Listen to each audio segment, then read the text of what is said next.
ನಮಸ್ಕಾರ. News at 7ಗೆ ಸ್ವಾಗತ. ನಾನು ವಾಣಿ ದೇಸಾಯಿ. ಮೈಸೂರು ಅಭಿವೃದ್ಧಿ ಪ್ರಾಧಿಕಾರದ ಅವ್ಯವಹಾರಕ್ಕೆ ಸಂಬಂಧಿಸಿ ಬಿಜೆಪಿ ವತಿಯಿಂದ ಇದೇ 12ರಂದು ಮೈಸೂರಿನಲ್ಲಿ ಬೃಹತ್ ಪ್ರತಿಭಟನೆ ನಡೆಸಲಾಗುವುದು ಎಂದು ಬಿಜೆಪಿ ರಾಜ್ಯಾಧ್ಯಕ್ಷ ಮತ್ತು ಶಾಸಕ ಬಿವೈ ವಿಜಯೇಂದ್ರ ಅವರು ತಿಳಿಸಿದ್ದಾರೆ. ಬೆಂಗಳೂರಿನಲ್ಲಿ ಸುದ್ದಿಗೋಷ್ಠಿ ನಡೆಸಿ ಮಾತನಾಡಿದ ಅವರು, ಮನಬಂದಂತೆ ನಿವೇಶನ ನೀಡಿದ ಹಿನ್ನೆಲೆಯಲ್ಲಿ ಬಿಜೆಪಿ ಈ ಹಗರಣವನ್ನು ಬಹಳ ಗಂಭೀರವಾಗಿ ಪರಿಗಣಿಸಿದೆ. ಮುಖ್ಯಮಂತ್ರಿಗಳು ಬಡವರ ಬಗ್ಗೆ ಮೊಸಳೆ ಕಣ್ಣೀರು ಹಾಕುತ್ತಿದ್ದಾರೆ.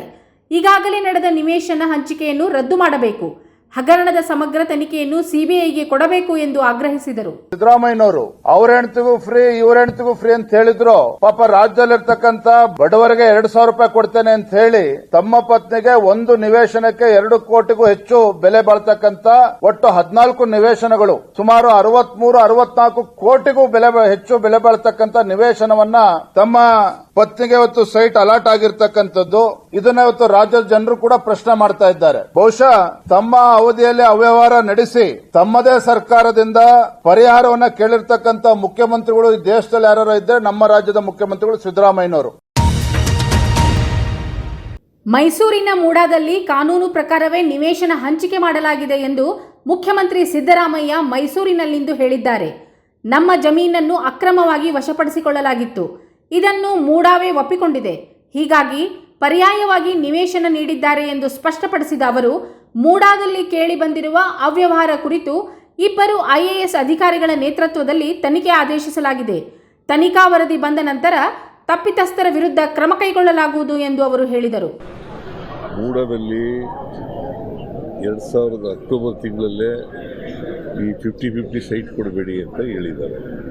ಅದಾದಮೇಲೆ ಕೊಟ್ಟಿದ್ದಾರೆ ಕೆಲವು, ಅದ್ರ ಬಗ್ಗೆ ತನಿಖೆ ನಡೀತಾ ಇದೆ. ಇಬ್ಬರು IAS ಆಫೀಸರ್ ಕೈಲಿ ಎಂಕ್ವೈರಿ ಮಾಡಿಸ್ತಾ ಇದ್ದೀವಿ. ಅದು ಏನು ತನಿಖೆಯಾಗಿ ಏನು ರಿಪೋರ್ಟ್ ಬರ್ತದೆ ನೋಡೋಣ. ತನಿಖೆಯಾಗಿ ರಿಪೋರ್ಟ್ ಬಂದು ಕಾನೂನು ಬಾಹಿರವಾಗಿ ಆಗಿದ್ರೆ ಡೆಫಿನೆಟ್ ಆಗಿ 100% ಆಕ್ಷನ್ ತಗೋತೀವಿ. ಚಿಕ್ಕಬಳ್ಳಾಪುರ ಜಿಲ್ಲಾಡಳಿತ ಭವನದ ಎದುರು ಸಂಸದ ಡಾಕ್ಟರ್ ಕೆ ಸುಧಾಕರ್ ನೇತೃತ್ವದಲ್ಲಿ ಬಿಜೆಪಿ ಕಾರ್ಯಕರ್ತರು 1 ದಿನದ ಉಪವಾಸ ಸತ್ಯಾಗ್ರಹವನ್ನು ನಡೆಸಿದರು. ಈ ವೇಳೆ ಮಾತನಾಡಿದ ಅವರು, ಕೋಚಿಮೂಲ್ನಲ್ಲಿ ರೈತರಿಂದ ಹಾಲು ಖರೀದಿ ದರವನ್ನು 2 ರೂಪಾಯಿ ಕಡಿಮೆ ಮಾಡಿರುವ ಆದೇಶವನ್ನು ಕೂಡಲೇ ವಾಪಸ್ಸು ಪಡೆಯಬೇಕು ಮತ್ತು ಹಿಂದಿನ ಬಿಜೆಪಿ ಸರ್ಕಾರ ಚಿಕ್ಕಬಳ್ಳಾಪುರ ಜಿಲ್ಲೆಗೆ ನೀಡಿದ್ದ ಪ್ರತ್ಯೇಕ ಹಾಲು ಒಕ್ಕೂಟವನ್ನು ಮರುಸ್ಥಾಪನೆ ಮಾಡಬೇಕು ಎಂದರು. ನೀವೇನು ಆದೇಶ ಮಾಡಿದಿರಿ 2 ರೂಪಾಯಿ ಕಡಿಮೆ ಮಾಡುವಂತದನ್ನ ರೈತರಿಗೆ ಅದನ್ನ ತಕ್ಷಣ ರದ್ದು ಮಾಡಿ 2 ರೂಪಾಯಿ ಅಲ್ಲ, ಅದರ ಜೊತೆಗೆ 1 ರೂಪಾಯಿ ಹೆಚ್ಚಿಗೆ ಮಾಡಿ 3 ರೂಪಾಯಿ ಕನಿಷ್ಠ ಅವರಿಗೆ 1 ಲೀಟರ್ ಹಾಲು ಬೆಲೆಗೆ ಹೆಚ್ಚು ಮಾಡಬೇಕಾಗಿದೆ. ಇವತ್ತು ಚಾಮರಾಜನಗರದಲ್ಲಿ ಹೊಸ ಒಂದು ಹಾಲು ಒಕ್ಕೂಟ ಮಾಡ್ತೀರಿ ನಿಮ್ಮದೇ ಕಾಲದಲ್ಲಿ. ನಮ್ಮ ಕಾಲದಲ್ಲಿ ಹಾವೇರಿ ಇವತ್ತು ನಡೀತಾ ಇದೆ, ಚಿಕ್ಕಬಳ್ಳಾಪುರಕ್ಕೆ ಮಾತ್ರ ಯಾಕೆ ನಿಮಗೆ ವಿರೋಧ?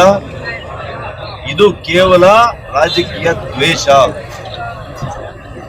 ಅದಕ್ಕೋಸ್ಕರ ನಾನು ಒತ್ತಾಯ ಮಾಡ್ತೇನೆ, ಆಗ್ರಹ ಮಾಡ್ತೀನಿ ಸರ್ಕಾರಕ್ಕೆ, ಈಗಲಾದ್ರೂ ನಿಮಗೆ ರೈತರ ಬಗ್ಗೆ ಕಾಳಜಿ ಇದ್ರೆ, ಚಿಕ್ಕಬಳ್ಳಾಪುರ ಜಿಲ್ಲೆಯ ರೈತರ ಬಗ್ಗೆ ಸ್ವಲ್ಪ ಆದ್ರೂ ಕನಿಕರ ಇದ್ರೆ ತಕ್ಷಣ ನಮ್ಮ ಹಾಲು ಒಕ್ಕೂಟವನ್ನು ಮರುಸ್ಥಾಪನೆ ಮಾಡಬೇಕು. ನಮ್ಮ ಇಲಾಖೆಯ ನಿಯೋಗ ಜಪಾನ್ ಮತ್ತು ಸೌತ್ ಕೊರಿಯಾಗಳಲ್ಲಿ 2 ವಾರಗಳ ಕಾಲ ಪ್ರವಾಸ ಮಾಡಿದ್ದು, ಅಲ್ಲಿಂದ 6,450 ಕೋಟಿ ರೂಪಾಯಿ ಮೊತ್ತದ ಬಂಡವಾಳ ಹೂಡಿಕೆಯ ಬದ್ಧತೆ ಪಡೆದುಕೊಂಡಿದೆ ಎಂದು ಬೃಹತ್ ಮತ್ತು ಮಾಧ್ಯಮ ಹಾಗೂ ಮೂಲಸೌಕರ್ಯ ಅಭಿವೃದ್ಧಿ ಸಚಿವ MB ಪಾಟೀಲ್ ತಿಳಿಸಿದ್ದಾರೆ. ವಿಧಾನಸೌಧದಲ್ಲಿ ಸುದ್ದಿಗೋಷ್ಠಿ ನಡೆಸಿ ಮಾತನಾಡಿದ ಅವರು, ಜಪಾನ್ ಮತ್ತು ದಕ್ಷಿಣ ಕೊರಿಯಾದ 6 ಪ್ರಮುಖ ಕಂಪನಿಗಳಿಂದ ಹೂಡಿಕೆ ಬದ್ಧತೆಯಾಗಿದೆ. ಕರ್ನಾಟಕದ ಆರ್ಥಿಕ ಪ್ರಗತಿ ಉತ್ತೇಜಿಸಲಿರುವ ಪ್ರಮುಖ ವಲಯಗಳಲ್ಲಿ ಗಮನಾರ್ಹ ಹೂಡಿಕೆ ಆಗಿದ್ದು, ಭವಿಷ್ಯದಲ್ಲಿ 25,000 ರೂಪಾಯಿ ಕೋಟಿ ಮೊತ್ತದ ಬಂಡವಾಳ ಹೂಡಿಕೆ ಸಾಧ್ಯತೆಗಳು ಕಂಡುಬಂದಿವೆ ಎಂದರು. ಒಟ್ಟಾರೆ ಈ ಒಂದು ಭೇಟಿಯಲ್ಲಿ ಸುಮಾರು 6,450 ಕೋಟಿ ರೂಪಾಯಿ ಬಂಡವಾಳ ಹೂಡಿಕೆಯ ಒಂದು ಕಮಿಟ್ಮೆಂಟ್ಸ್ ಇವತ್ತು ದಿವಸ ನಮಗೆ ಜಪಾನ್ ಮತ್ತು ಸೌತ್ ಕೊರಿಯಾದಿಂದ ದೊರಕಿರುವಂಥದ್ದು. ಸುಮಾರು 1,000 ಉದ್ಯೋಗ ಅವಕಾಶಗಳು ದೊರಕುವಂತ ಒಂದು ಕಮಿಟ್ಮೆಂಟ್ಸ್ ಈಗ ನಮಗೆ ಸಿಕ್ಕಿದೆ. ನಾವು ಬಹಳಷ್ಟು ಪಾರ್ಟ್ನರ್ಶಿಪ್ ಅನ್ನ ಲೀಡಿಂಗ್ ಜಪನೀಸ್ ಮತ್ತು ಕೊರಿಯನ್ ಕಂಪನಿ ಜೊತೆ ಮಾಡಿಕೊಂಡಿದ್ದೀವಿ, ಸ್ಟ್ರಾಟಜಿಕ್ ಪಾರ್ಟ್ನರ್ಶಿಪ್ಸ್ ಅನ್ನ. ಮತ್ತು ನಮ್ಮ ಕೆಲವೊಂದು ಕೀ ಸೆಕ್ಟರ್ಸ್ ಇತ್ತು. ನಮ್ಮ ಕರ್ನಾಟಕ ಎಕನಾಮಿಕ್ ಗ್ರೋತ್ಗೆ ಅನುಕೂಲ ಆಗುವಂತ ಕೆಲವೊಂದು ಕಂಪನೀಸ್ ಜೊತೆ ಕೂಡ ನಾವು ಈ ಇನ್ವೆಸ್ಟ್ಮೆಂಟ್ನ ಮಾಡಲಿಕ್ಕೆ ಸಹ ನಮ್ಮ ಹತ್ರ ಕಮಿಟ್ಮೆಂಟ್ ಮಾಡಿಕೊಂಡಿದ್ದಾರೆ. ಮತ್ತು ಇದರಿಂದ ನಮಗೆ ಒಂದು ಆಶಾದಾಯಕವಾದಂಥ ಪ್ರಾಮಿಸಿಂಗ್ ಲೀಡ್ಸ್ ಏನಿದಾವೆ, ಸುಮಾರು 25,000 ಕೋಟಿಯಷ್ಟು ಫ್ಯೂಚರ್ ಕೊಲಾಬರೇಷನ್ಸ್ಗೆ ನಮಗೆ ಒಂದು ಲೀಡ್ ಕೂಡ ಇವತ್ತು ಸಹ ನಮಗೆ ಸಿಗುವಂತ ಒಂದು ಅವಕಾಶಗಳು, ಪ್ರಾಮಿಸಿಂಗ್ ಲೀಡ್ಸ್ ಇವತ್ತು ಸಹ ನಮ್ಮಲ್ಲಿದೆ. ವಾಲ್ಮೀಕಿ ಅಭಿವೃದ್ಧಿ ನಿಗಮದ ಬಹುಕೋಟಿ ಅವ್ಯವಹಾರ ಪ್ರಕರಣದಲ್ಲಿ ಎಸ್ಐಟಿ ಅಧಿಕಾರಿಗಳಿಂದ ವಿಚಾರಣೆಗೊಳಗಾಗಿದ್ದ ರಾಯಚೂರು ಕಾಂಗ್ರೆಸ್ ಶಾಸಕ ಹಾಗೂ ಮಹರ್ಷಿ ವಾಲ್ಮೀಕಿ ನಿಗಮದ ಅಧ್ಯಕ್ಷ ಬಸವನಗೌಡ ದದ್ದಲ್ ಹಾಗೂ ಮಾಜಿ ಸಚಿವ ಬಿ ನಾಗೇಂದ್ರ ಅವರ ಮನೆಗಳ ಮೇಲೆ ಬೆಂಗಳೂರಿನ ಜಾರಿ ನಿರ್ದೇಶನಾಲಯ ಅಧಿಕಾರಿಗಳು ಇಂದು ಏಕಕಾಲದಲ್ಲಿ ದಾಳಿ ನಡೆಸಿದರು.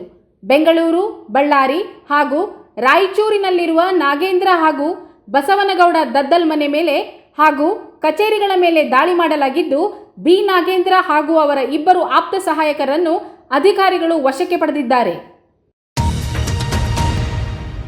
ಸರ್ಕಾರದ ಗ್ಯಾರಂಟಿ ಯೋಜನೆಗೆ ಎಸ್ಸಿ, ಎಸ್ಪಿ, ಟಿಎಸ್ಪಿ ಹಣ ಬಳಕೆ ವಿಚಾರವಾಗಿ 7 ದಿನಗಳ ಒಳಗೆ ವಿವರ ನೀಡುವಂತೆ ರಾಜ್ಯ ಸರ್ಕಾರಕ್ಕೆ ಪರಿಶಿಷ್ಟ ಪಂಗಡಗಳ ರಾಷ್ಟ್ರೀಯ ಆಯೋಗ ವರದಿ ಕೇಳಿದೆ. ಸರ್ಕಾರದ ಪಂಚ ಯೋಜನೆಗಳಿಗೆ ಹಣ ಹೊಂದಿಸಲು ಕಸರತ್ತು ನಡೆಸಿದೆ. ಹೀಗಾಗಿ ಪರಿಶಿಷ್ಟ ಪಂಗಡಗಳ ರಾಷ್ಟ್ರೀಯ ಆಯೋಗ ಜಂಟಿ ಕಾರ್ಯದರ್ಶಿ ರಾಜೀವ್ ಕುಮಾರ್ ತಿವಾರಿ ರಾಜ್ಯ ಸರ್ಕಾರದ ಸಿಎಸ್ಗೆ ಪತ್ರ ಬರೆದಿದ್ದಾರೆ.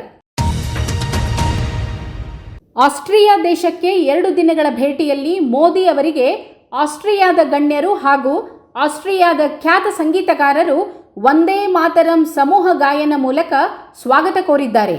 ಈ ಕುರಿತಂತೆ ಸಾಮಾಜಿಕ ಜಾಲತಾಣದಲ್ಲಿ ವಿಡಿಯೋ ಹಂಚಿಕೆಯಾಗಿದ್ದು, ಆಸ್ಟ್ರಿಯಾ ಸಾಕಷ್ಟು ವೈವಿಧ್ಯಮಯ ಸಂಗೀತಕ್ಕೆ ಹೆಸರುವಾಸಿಯಾಗಿದೆ. ನನ್ನೆದುರು ವಂದೇ ಮಾತರಂ ಗಾಯನ ಹಾಡಿದ್ದಕ್ಕೆ ಧನ್ಯವಾದಗಳು ಎಂದಿದ್ದಾರೆ.